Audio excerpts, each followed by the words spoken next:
બનાસકાંઠા જિલ્લાના ધનપુરા ગામે એક વ્યક્તિએ વીમો પકવવા અનોખું તરકટ રચ્યું। ભગવાન રાજપૂત નામના શખ્સે પોતાના કરોડોના વીમાની પોલિસી પાસ કરાવવાના લહાયમાં પોતાની જ હોટેલના એક શ્રમિકની હત્યા કરી તેના મૃતદેહને કારમાં સળગાવી દીધો। મળતી માહિતી અનુસાર 27 ડિસેમ્બરે સળગેલી હાલતમાં એક કાર મળી આવી હતી, જેમાં સળગેલી હાલતમાં એક વ્યક્તિનો મૃતદેહ પણ હતો। આ કાર આરોપી ભગવાન રાજપૂતની જ હતી, જેથી લોકોને એવું લાગે કે ભગવાન રાજપૂતનું મોત થઈ ચૂક્યું છે। પ્રાથમિક દ્રષ્ટિએ પોલીસને એવું જ લાગ્યું કે આ ભગવાન રાજપૂતનો મૃતદેહ છે, પરંતુ પોલીસને શંકા જતા તપાસ તેજ કરી અને બાદમાં સામે આવ્યું કે આ મૃતદેહ ભગવાન રાજપૂતનો નહીં, પરંતુ તેના જ હોટેલના એક શ્રમિકનો છે।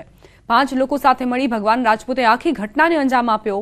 વીરાભાઈ ગમિતી નામના વ્યક્તિને હોટેલ પર કામ કરવાના બહાને ઘરેથી લીધો અને તે બાદ તેને આ કારમાં સળગાવી દીધો। આમ આખી ઘટનાને અંજામ અપાયો। આ 5 આરોપીઓની ધરપકડ કરાઈ છે। મુખ્ય આરોપી ભગવાન રાજપૂત હજુ પણ ફરાર છે, જેને ઝડપવા पुलिस कामे लागी है। इंश्योरेंस के लिए किया है।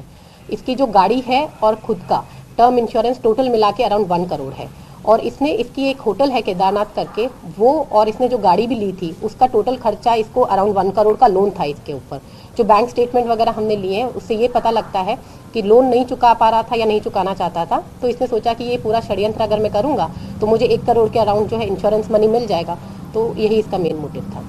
क्राइम ब्रांचना મહેસાણામાં ધામા કડીના બોરીસણામાં તપાસ તેજ। 17 દર્દીઓ ઉપરાંત ગ્રામજનોના નિવેદન લેવાયા। ક્રાઇમ બ્રાન્ચના પીએસઆઈ સહિત અધિકારીઓની ટીમની તપાસ। બોરીસણા ગામના મહાદેવ મંદિરમાં કેમ્પ હતો। મૃતકના પરિવારજનો અને હોસ્પિટલ લઈ જવાયેલા વ્યક્તિઓના નિવેદન લેવાયા।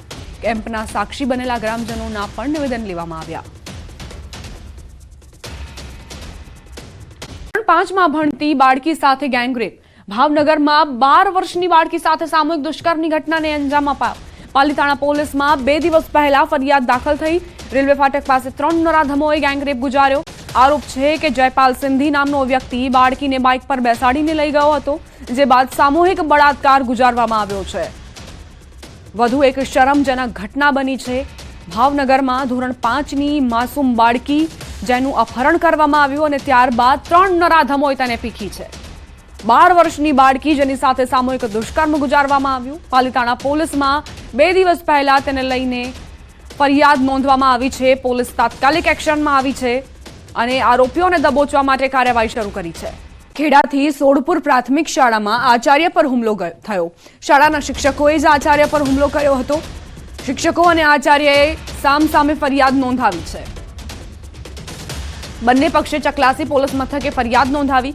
ચાલુ શાળાએ મોબાઈલ ઉપયોગ કરતા શિક્ષકને મોબાઈલ મૂકી દેવાનું કહેતા શિક્ષકો ઉશ્કેરાયા હતા। 6 શિક્ષકોએ આચાર્ય સાથે ઝપાઝપી કરી લાફા ઝીંક્યા હતા। મારામારીની સમગ્ર ઘટના સીસીટીવી કેમેરામાં કેદ થઈ છે।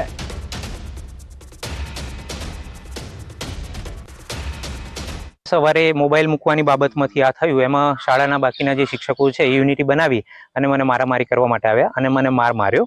ત્યારબાદ આ સમગ્ર જે ઘટના છે એ સીસીટીવી કેમેરાની અંદર કેદ તો છે જ, પણ વધારે પડતું આ લોકોનું મારા ઉપર હુમલો જેવું મને લાગ્યું, એટલે મારી સેલ્ફ ડિફેન્સના કારણે સેલ્ફ ડિફેન્સ સમજી અને મેં સામે પણ હાથ ઉગામ્યો છે। તો 6 શિક્ષકોએ સાથે મળીને આચાર્ય પર હુમલો કર્યો। શિક્ષકો અને આચાર્ય સામસામે આવી ગયા। ફરિયાદ સામસામે નોંધવામાં આવી છે। આચાર્યએ ફોન અંગે ટકોર કરતા જ શિક્ષકો વિફરી ગયા અને લાફાવાડી પર ઉતરી આવ્યા। સવાલ અહીં એ થઈ રહ્યો છે કે જો આચાર્ય તમને ફોનનો ઉપયોગ અટકાવવા માટે ટકોર કરતા હોય તો તમારે તેની અમલવારી કરવી જોઈએ, ન કે આ રીતે લાફાવાડી કરવી જોઈએ। જ્યાં તમે શિક્ષણ આપવા માટે આવી રહ્યા છો ત્યાં તમે તમારું કામ કરો ને, મોબાઈલનો ઉપયોગ કેમ કરી રહ્યા છો? સોડપુરની આ પ્રાથમિક શાળા જે અખાડો બની ગઈ। શિક્ષકો અને આચાર્ય સામસામે આવી ગયા અને કઈ રીતે લાફાવાડી થઈ તેનો વિડીયો પણ સામે આવ્યો છે।